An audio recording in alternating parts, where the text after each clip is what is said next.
No matter what sport you talk about, no matter what discipline in life there are people who are very, very successful, who are stars.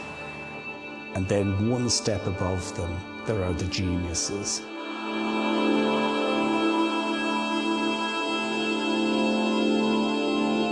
He contacted me to tell me that his then employer was giving up, and could he come to work with me.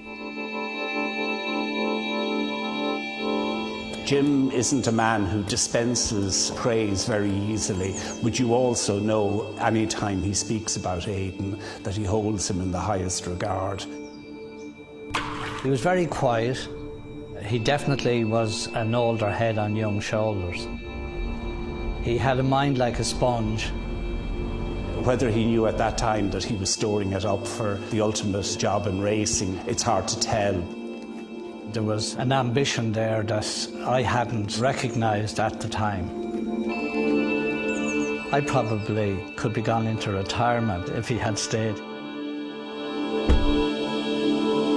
He told me he was thinking of going training, and I said, well, the basic requirement for any young trainer is to go and get himself a wife, because nobody is going to entrust him with high-value horses if they know he's going to be out carousing at 4 o'clock in the morning.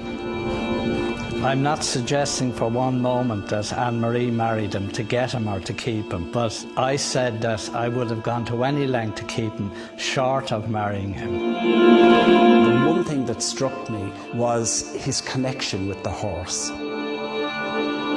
There was almost the horse whisperer about Aidan at the time. John Magner either knew that or sensed that and was willing to put what was a huge organisation's reputation on the line and place it in the hands of a 26-year-old.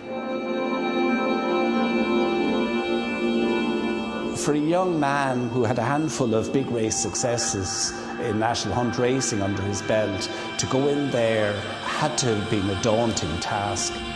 Yes, it looked a bold move, didn't it? But John Magner's made a lot of big decisions in his life, and they've proven to be very successful. I suppose he just saw that maybe there's a Vincent O'Brien lurking in this young man's head. Aidan has repaid that faith at least 270 times in Group 1 races. Chartreuse from Mickey. John Causeway has landed the car. Imagine goes on to win the Oaks. Galileo, a brilliant winner of the Derby. 2005 when I started with Michael and John. Well done, you. And 180 odd Group 1 winners since then. In 11 years, it's pretty good going. So what can you say about the man? I'm sure he's exceeded even John Magner's expectations. It's Rock of Gibraltar far side, Hawkwind, an explosive late run, but Rock of Gibraltar won it. Well, I remember when he had Rock of Gibraltar. That was when he fully convinced me that he was the real deal.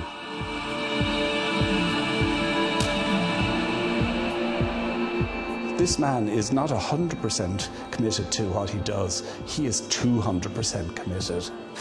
He's a driven man. He's ambitious. He knows the responsibility that's on his shoulders, and he's driven to achieve the best results he can. And Michael, just one gentle as well, good man. And 2 levels, Anna, good girl. He leaves no stone unturned, meticulous in his approach, nothing goes amiss. He's just on top of everything, 24/7. He leaves nothing to chance. We have to keep focused, and everyone has to keep focused and not to take anything for granted at any stage.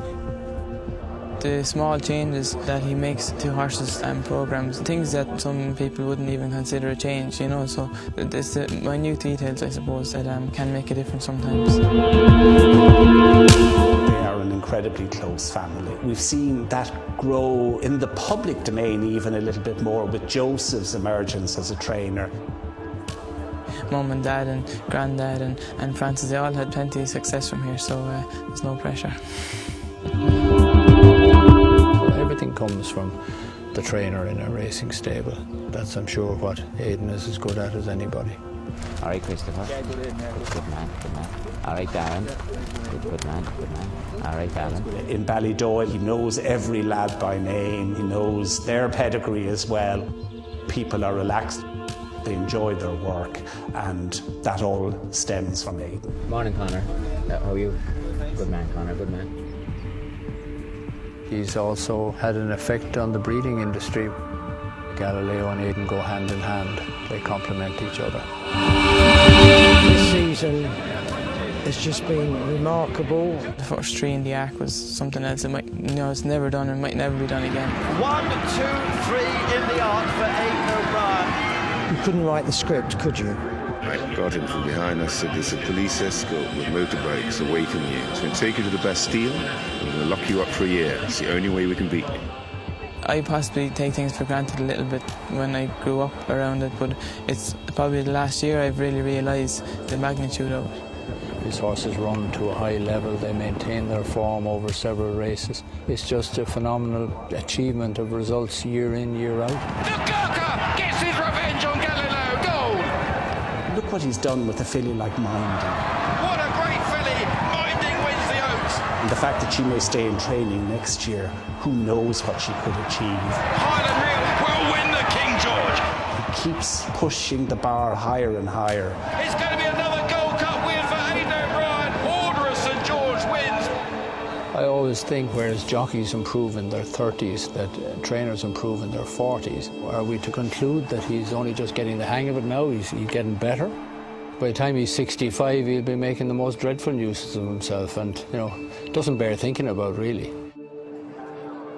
What a trainer, what an unbelievable season he's having. I suppose the winter's the favourite. Like, it's not because of the weather, but it's because of the work you're doing and there's no pressure.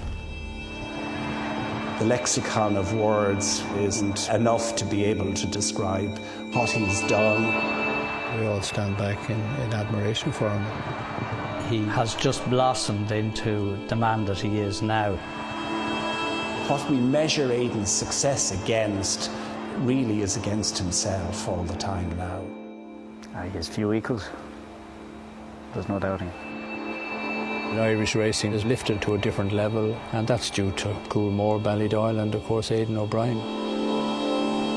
From a national pride point of view, it's fantastic. But I think it's fantastic for racing that we can all celebrate the genius that is Aidan O'Brien.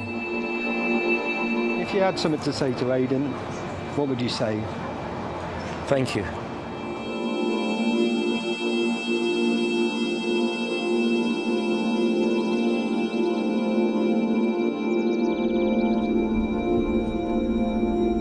Myself and Anne-Marie and the lads, we're a very small part of a very big team, but we feel very privileged to be the small part we are. Obviously the lads are the best owners in the world, really. The confidence to have, like, for the last 20 years, and like day in, day out, they have the faith and confidence in everybody to go with everybody, and they never hold back. John is a very special man, very wise, very intelligent man. One of these people that when he speaks, like, you listen. He's very clever. I can't be thankful enough. There's a lot more people, a lot more deserving than us all the time, but like, we feel real privileged and delighted. Dear Aidan, thank you so much for receiving us today at Ballydoyle. It is a fantastic pleasure, a great honor to be with you and to present to you the Cartier Award of Merit in association with the Daily Telegraph. We are extremely pleased to be here today, and this is a celebration of not only this amazing year with 21 Group 1 races win, but also for this amazing career of yours and of all your team. So with this award, congratulations to you and to everyone at Ballydoyle. Thank you very much, Lauren. On behalf of Anne-Marie, myself, the lads and all our team here, I can't tell you how appreciated we are of it, how privileged we are to have won this award.